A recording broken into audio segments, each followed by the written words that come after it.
morning students, welcome after Diwali vacation. Today we are starting with chapter number 9, problem and problem solving. This chapter is important in context of programming and creating a solution steps. Okay, so let's start.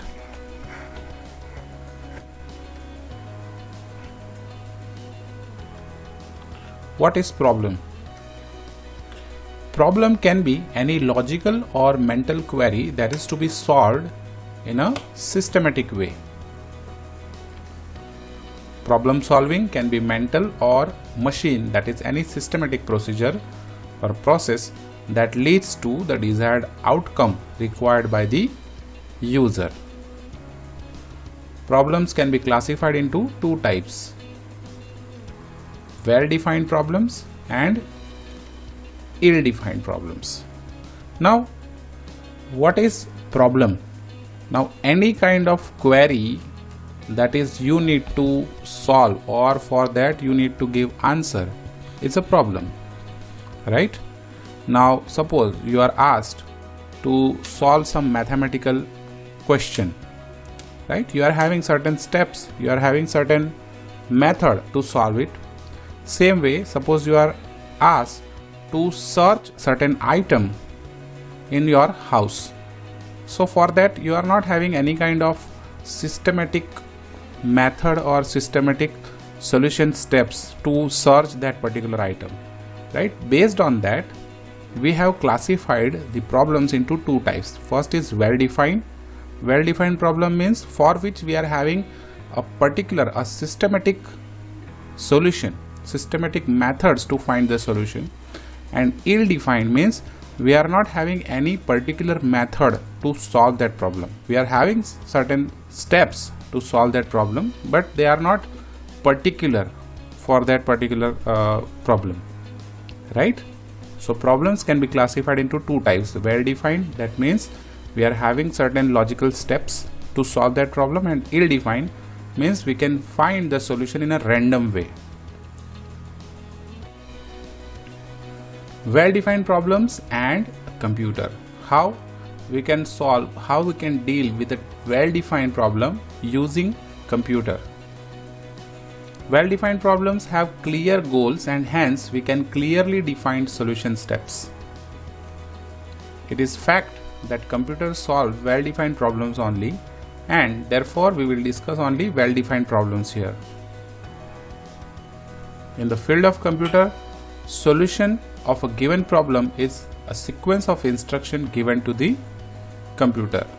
Now here, to find the solution to any problem, we are using computer, but here to solve that problem we need to give the solution steps to the computer. Computer is not solving your problem by its own. Initially we need to give the solution steps. By following that steps, computer can solve your problem. For example, suppose you want to do multiplication of two numbers, right? Now, if the number is one digit or two digit, you can solve it by your own. But if the number is 4 to 5 digits or 10 digits or more, then we need to use a calculator, right? At that time, how computer or how calculator works for you? For that, each and every steps how to multiply two numbers are given into the calculator or in a computer, right? So we need to give the solution steps first to the computer, and then computer will repeat it for our multiple problems, right? Now in the field of computer, that solution step or the instruction set are also referred as a program. So in short, we can say to solve the problem or to make our computer functional, we need to give program to the computer. By following that program, computer will work for us. How computer can solve the problems? Computer can solve the variety of problems from the easiest to most complex ones. To solve a problem, it needs to be given a complete set of instructions, as we have explained earlier. This instruction tells the computer what is to be done at every steps. In fact, computer doesn't solve a problem, it merely assists in solving the problem, right? So here we are giving the solution steps to the computer, and by following the same steps, computer works for us. Steps to solve any problem. How we can find the solution to any problem, any logical problem. So first of all, define a problem. What is the question? What is the query? What we have to do? That we have to define first. Identify the input, output and other constraints of a problem. For example, suppose you are given a question to find out area of a circle. So here I have a defined problem, finding area of a circle. Now to find the area of circle, what we need? We need an input like radius and other constant as a value of pi. Okay, by using radius r and value of pi, we can find the output, that is area. Okay, so here we have identified what is input, what is the constant and what will be the output. Our input is a radius, constant is our pi value and output is a area of circle. Now identify different alternatives of solving the problem. Now we have input, we have constant, we know what is to be generated. Now we need to find the solution, how the output can be generated. It is not like by only one way we can find the solution. There are certain problems for which we have many other methods, right? So we need to find out different methods by which we can find out the output. Now choose the best alternative from the above list. Now by identifying the methods, we need to choose the best alternative. Now best alternative in the sense which is most simpler for us. It is not like this problem is shortest way, this problem has a solution has a longest way, this solution has a complex way. Whichever is best suited for you, whichever is easiest for you, irrespective whether it is a lengthy, whether it is a short, whether it is a complex, whichever the method you find simpler, that we have to select. Now prepare the detailed stepwise instruction set of identified alternative. For example, for finding area of circle, we have one simple method, that is A is equal to pi into r square. R square means r into r. So I'll simply write A is equal to pi into r into r, right? But this is just a process. Now what is the input? First of all, we need to ask for the radius. So we will ask, please provide radius. Okay, then we will write this statement, and then finally we will output, we will generate A.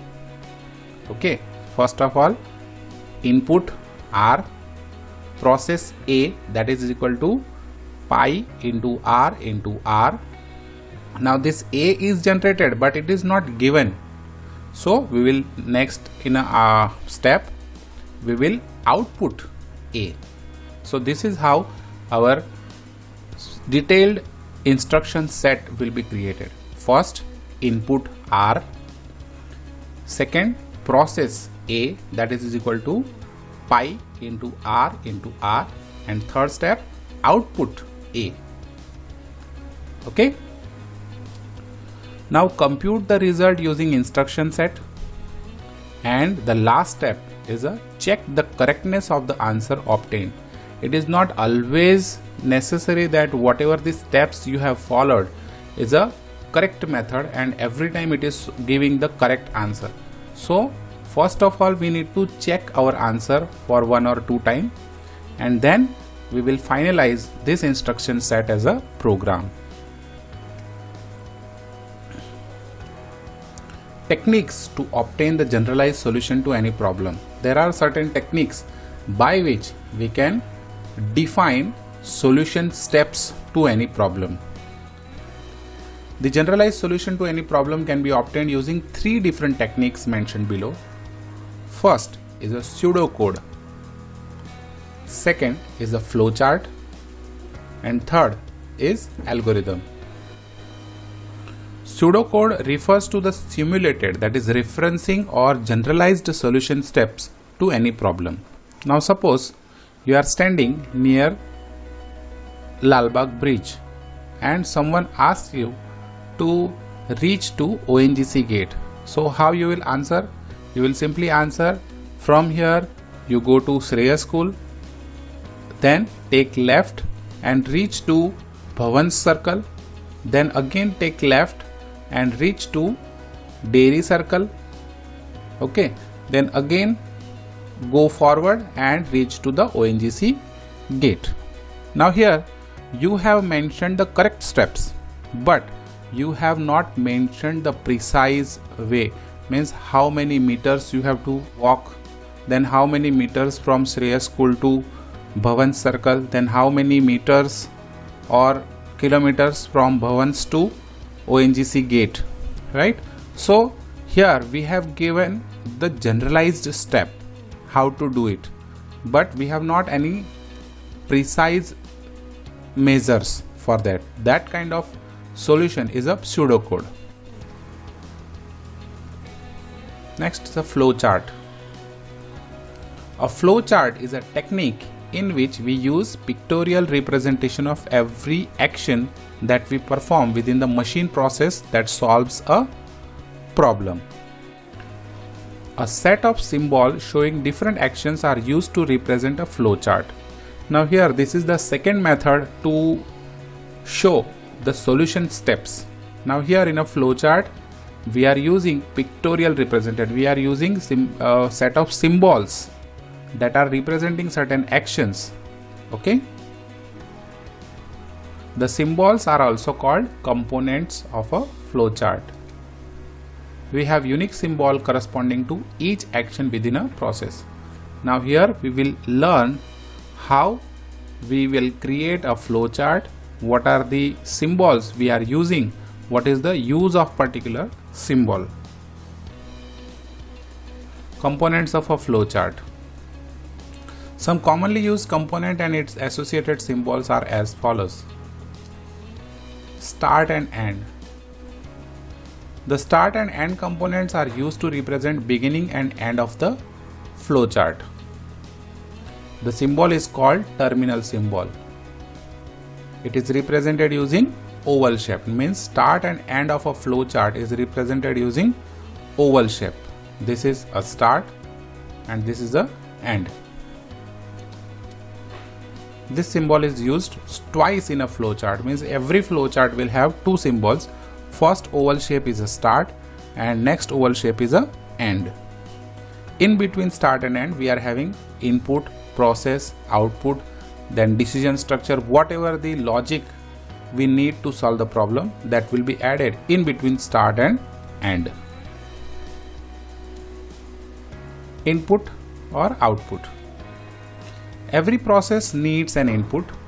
It then processes this input and generates the output.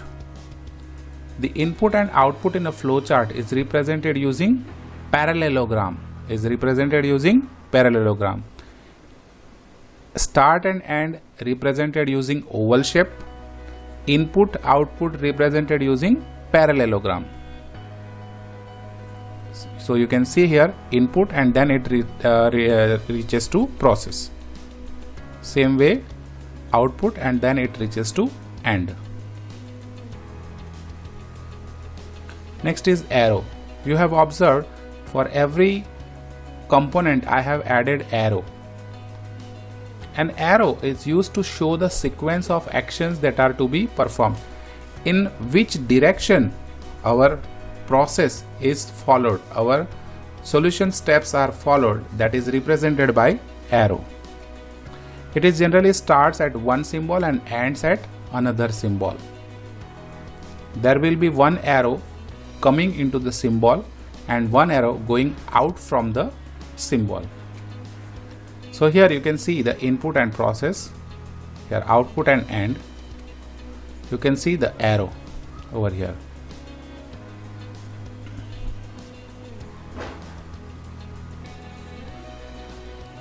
Next is process. Process is a core part of any solution procedure.